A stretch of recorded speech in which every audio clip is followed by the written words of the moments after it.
More than 10,000 people across North America have reported seeing the same thing. A large, upright, hair-covered figure moving through the trees. No photograph has ever been confirmed. No body has ever been found. No DNA test has ever returned an unknown result. And yet the reports keep coming, decade after decade, from people with nothing to gain. The word Bigfoot is recent. The creature is not. Indigenous peoples across the Pacific Northwest had names for it long before Europeans arrived. The Styles people of British Columbia called it Sasquatch, hairy man.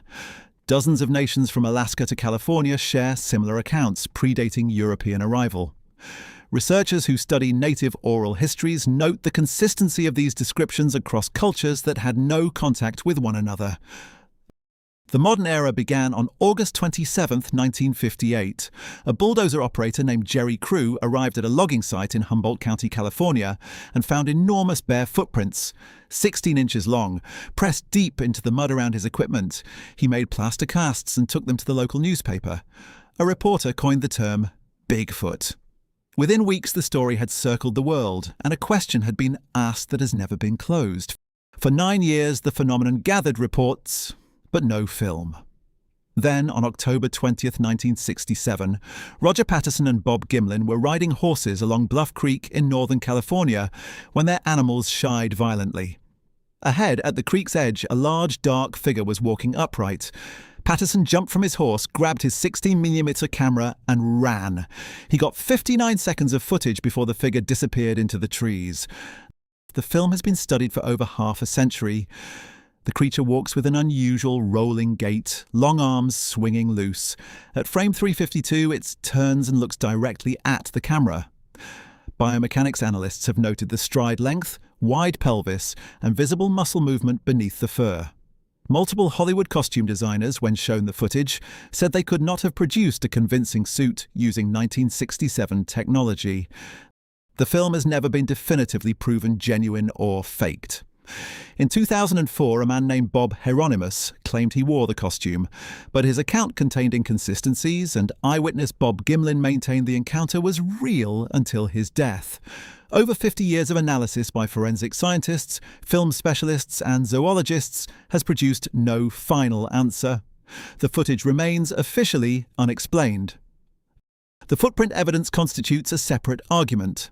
Dr. Jeff Meldrum, professor of anatomy at Idaho State University, has examined over 300 plaster casts collected across North America. He points to the dermal ridge patterns on certain casts, the structural equivalent of fingerprints, as too anatomically consistent and varied to have been produced by a single carved wooden fake. No known hoaxing technique accounts for the full range of casts in the record.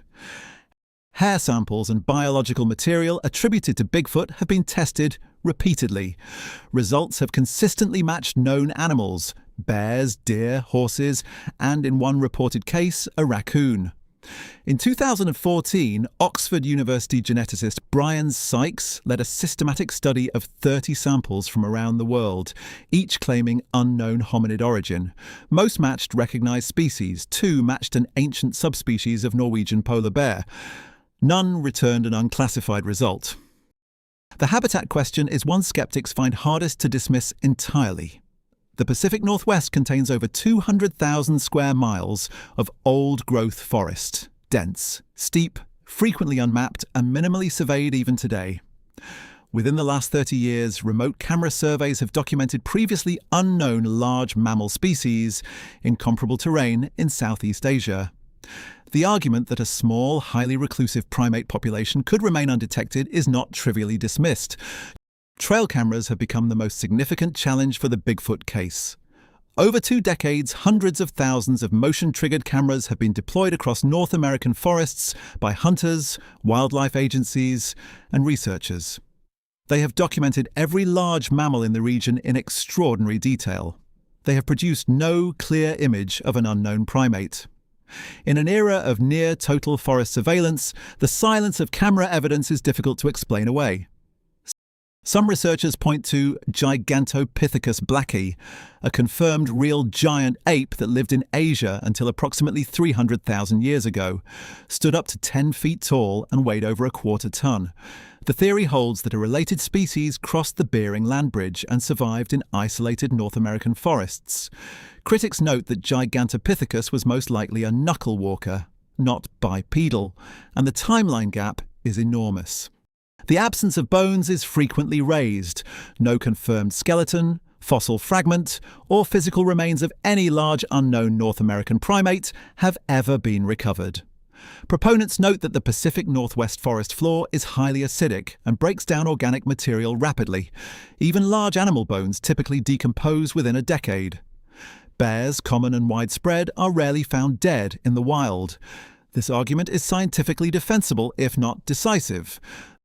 The position of mainstream science is consistent and clear. Extraordinary claims require a physical specimen. Footprint casts, eyewitness reports, and film footage, however numerous and consistent, don't meet the standard required to establish a new species. Until a body, bone, or verifiable biological sample is produced and examined, Bigfoot remains in the category of the unconfirmed.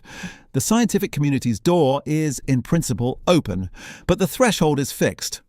Reports continue regardless. The Bigfoot Field Researchers Organization maintains a database of over 10,000 encounters across all 50 US states and every Canadian province. They come from hunters, park rangers, police officers, and ordinary people on ordinary days. Many describe the same reaction, not fear exactly, but the sense of having seen something that should not exist. Most never report publicly. They know how it sounds. What do we actually know? A consistent large bipedal figure has been reported across North America for centuries. Film footage from 1967 has survived 50 years of scrutiny without being definitively proven a hoax. DNA tests on alleged samples have returned known species, not unknown ones, and trail cameras have produced nothing. These facts point in different directions. Neither side fully owns them. The answer depends entirely on what standard of proof you require. For those who accept consistent eyewitness testimony, preserved footprints, and 50 years of unresolved film footage as evidence, the case is substantial. For those who require a physical specimen, a bone, a body, a confirmed DNA match, it remains entirely unproven. What is unusual is how little these positions have changed since 1958. One detail is consistently underreported.